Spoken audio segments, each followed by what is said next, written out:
What would you do if everyone around you started dying? When fear destroyed families, faith turned into hysteria, and death became the only certainty. In the middle of the 14th century, humanity stood unknowingly at the precipice of its darkest hour. The world was quiet, unaware that the wind carried a silent, invisible executioner. People who went to bed healthy, dreaming of harvest and trade, woke up dying. It began with a sudden fever, a shivering cold that no fire could warm, striking without warning. Then came the marks. Dark, painful swellings appeared under arms and along necks, the buboes. These were the heralds of the Black Death, a scourge that would rewrite the history of civilization. Before this catastrophe, the early 14th century was a period of remarkable stability. It was the apex of the High Middle Ages, a time of confidence, stone, and soaring ambition. Favorable climate conditions had blessed Europe with bountiful harvests. The fields were golden and heavy with grain, feeding a population explosion that filled the cities to their bursting point. It was a vibrant, interconnected world. A medieval worldwide web of commerce had formed, linking the cold north to the exotic east, moving goods, gold, and ideas across vast continents. But this very infrastructure, this road of prosperity, would become the vehicle for a global disaster. The seeds of ruin were not sown in Europe, but thousands of miles away. The origin of the plague lay in the wind-swept steppes of Central Asia. Here, nature turned against man, brewing a microscopic killer that waited patiently in the earth. The bacterium Yersinia pestis thrived here. It moved silently from burrowing rodent populations to humans, a transfer triggered by ecological stress that forced animals closer to human settlements. Once it jumped the species barrier, the disease found a highway. It traveled along the Silk Road, hidden in bales of silk and fur carried by unsuspecting merchants and their animals. It moved relentlessly westward, indifferent to borders or kings, eventually reaching the fortified Genoese colony of Caffa in Crimea, a bustling port on the edge of the Black Sea. But Caffa was under siege. The Golden Horde, led by Khan Jani Beg, had surrounded the city. The trap was set, not just for the city, but for the entire continent.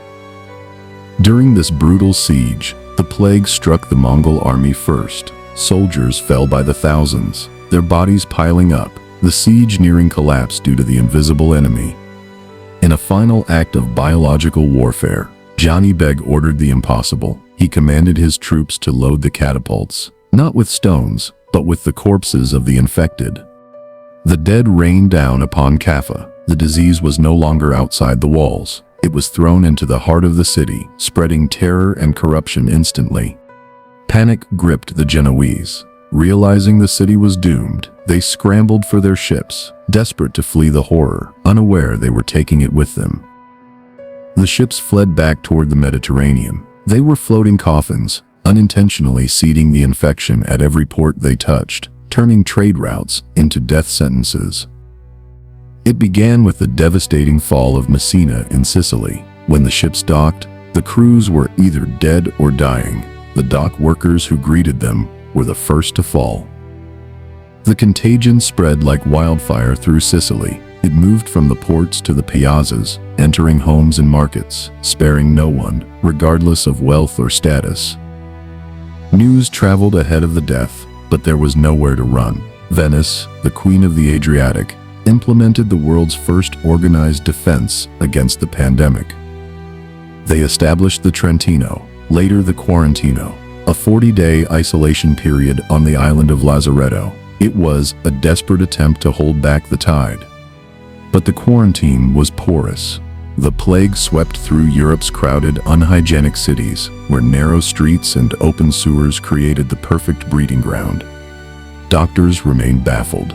They turned to ancient texts, blaming the horror on miasma, bad air, or the misalignment of planets, theories that offered no cure. The famous plague doctor emerged, wearing the beaked mask filled with aromatic herbs to filter the poisoned air, a terrifying symbol of medical futility. As the death toll mounted, social structures began to collapse. The fear of contagion was stronger than love, stronger than duty, stronger than faith. Families abandoned one another. Mothers left sick children. Husbands left wives. The sick were left to die alone in their homes, their bodies discovered only by the smell. Religious hysteria took hold. If medicine failed, surely this was the wrath of God. The flagellant movement rose, bands of men wandering from town to town. They sought to appease an angry God through self-mortification, chanting hymns and whipping themselves into a bloody frenzy, spreading fear and the plague wherever they went. In the search for a scapegoat, humanity turned on itself. Horrific pogroms erupted against Jewish communities, who were wrongly accused of poisoning the wells. Thousands were massacred in a tragic miscarriage of justice, as panic destroyed the moral fabric of society, even faster than the disease destroyed bodies. The rural landscape was equally transformed. Entire villages vanished, leaving ghost towns where only the wind inhabited the cottages. The manorial system, the bedrock of feudalism, collapsed. There were no serfs left to work the fields, and the crops rotted where they stood. A massive labor shortage ensued. For the first time, the survivors realized their value. The balance of power began to shift from the lords to the peasantry. Wages rose, and the shackles of serfdom were broken. The Black Death, in its cruelty, inadvertently liberated the workforce of Europe. Art became obsessed with mortality. The Danse Macabre, or Dance of Death, appeared on church walls, skeletons dancing with kings, popes, and peasants alike. It served as a grim reminder that death was the ultimate equalizer. No amount of gold, prayer, or lineage could save you from the grave. Shaking the foundations of the High Middle Ages, the Black Death proved the fragility of human systems. It shattered the old world order. Yet, it cleared the ground. From the ashes of the plague, a new society would slowly, painfully emerge, more skeptical, more scientific, and eventually, modern. The nightmare had passed, but the awakening had just begun. The survivors walked into a world that was quieter, emptier, but ripe for reinvention. This was the end of the medieval certainty, and the beginning of the question, why did we survive, and what do we do now? To understand the scale, we must look at the data. In Florence alone, 50,000 people died. In Paris, 800 a day. The bacteria, Yersinia pestis, is a brutal organism. Under the microscope, it appears harmless, but in the bloodstream, it is a relentless invader. It attacks the lymphatic system. The bubos are essentially lymph nodes swelling as the body tries and fails to contain the infection. The pneumonic variant was even deadlier. Airborne, it spread through coughing, killing nearly 100% of those infected within 24 hours.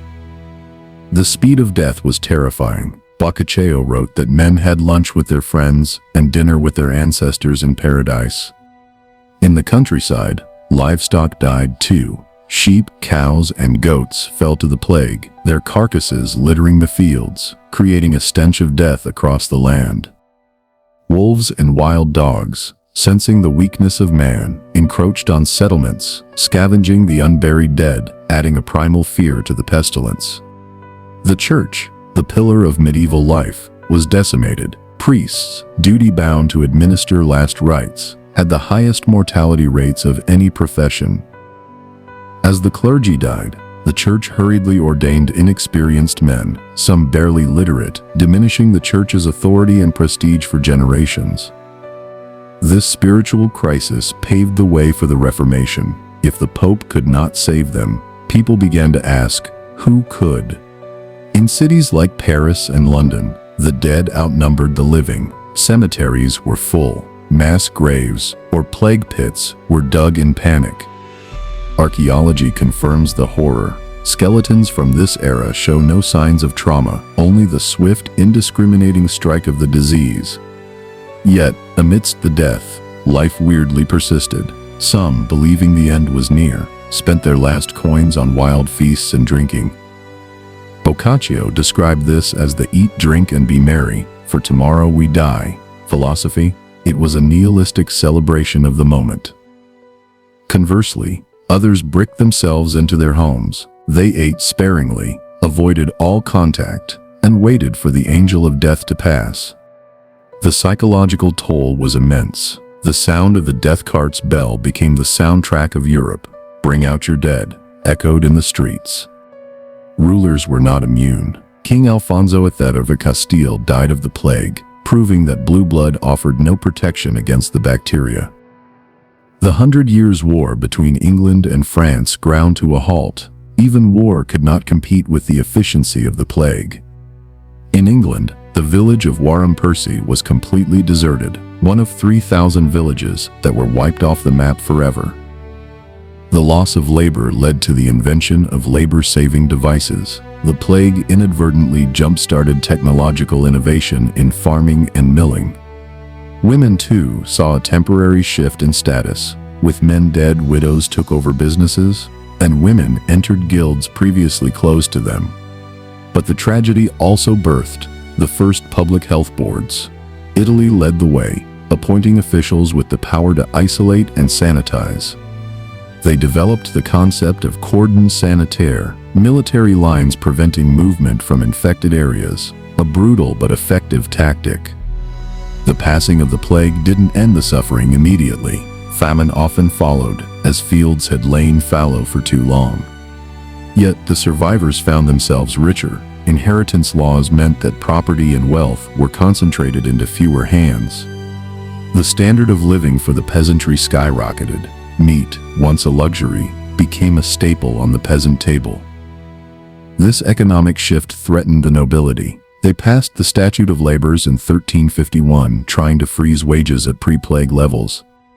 It failed. Market forces were too strong. The peasants, aware of their worth, revolted. The Peasants' Revolt of 1381 was a direct aftershock. The Black Death also changed the language. Latin, the language of the church, declined as many educated priests died, giving rise to local vernaculars. English, French, and Italian began to replace Latin in official documents and literature, democratizing knowledge. Geoffrey Chaucer, writing the Canterbury Tales shortly after, captured this new world, a mix of piety, humor, and cynicism. Universities were founded to replace the lost clergy. New colleges at Oxford and Cambridge were built specifically to train a new generation.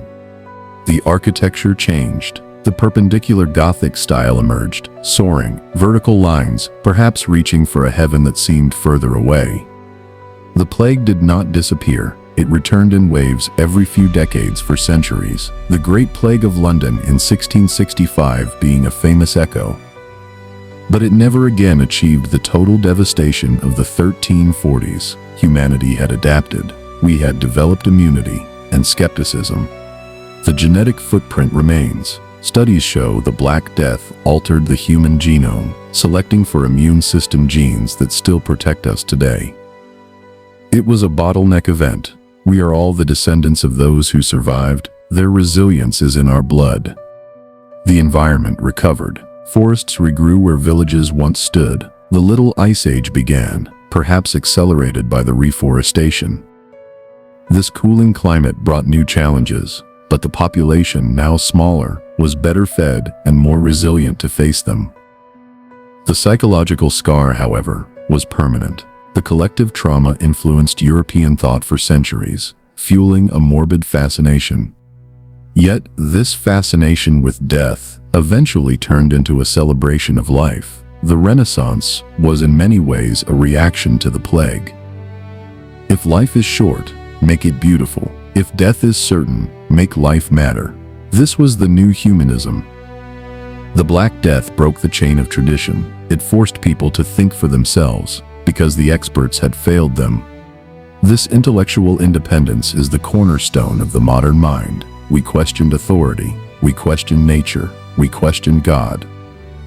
The global impact was not limited to Europe. The Middle East lost a third of its population. Egypt was devastated. In China, the plague contributed to the fall of the Yuan dynasty, destabilizing the Mongol rule and leading to the rise of the Ming. It was a truly global pandemic. It showed us that we are one biological entity connected by trade, travel, and vulnerability. Today we look back at the Black Death, not just as a tragedy, but as a turning point, a reset button for civilization. The feudal system died so that the modern worker could rise. The old science died so that medicine could be born.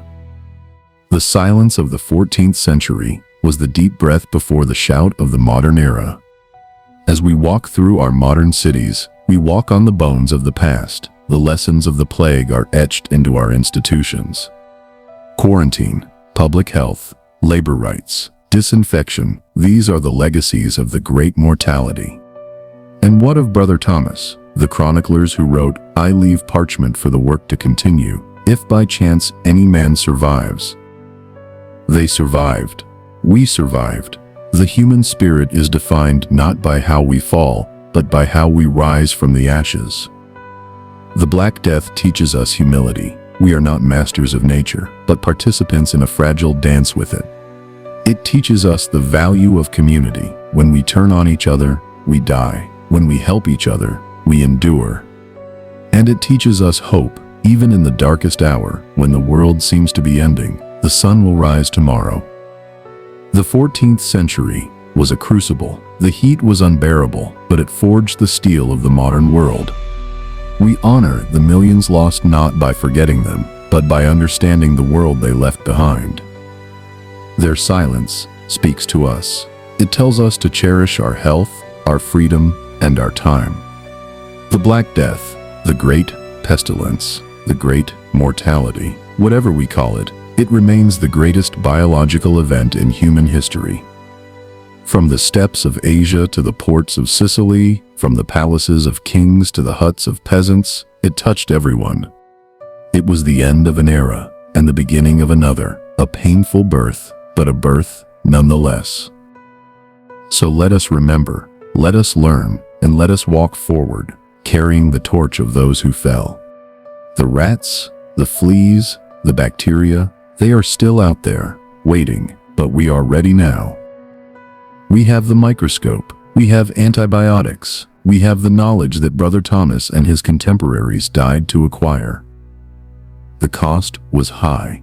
50 million lives, half of Europe, an unimaginable silence fell over the continent.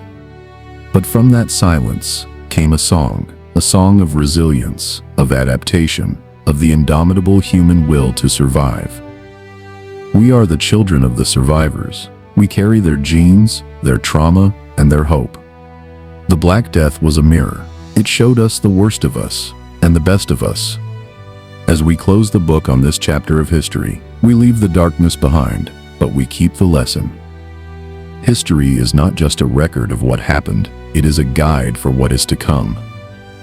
In the end, the plague did not conquer humanity. Humanity conquered the fear of the plague. We rebuilt, we repopulated, we reimagined our world, and we will do it again, whatever challenges face us. The story of the Black Death is, ultimately, a story of life. Life that persists, life that adapts, life that wins. Thank you for joining us on this journey into the dark and back into the light. Remember the past, live for the future.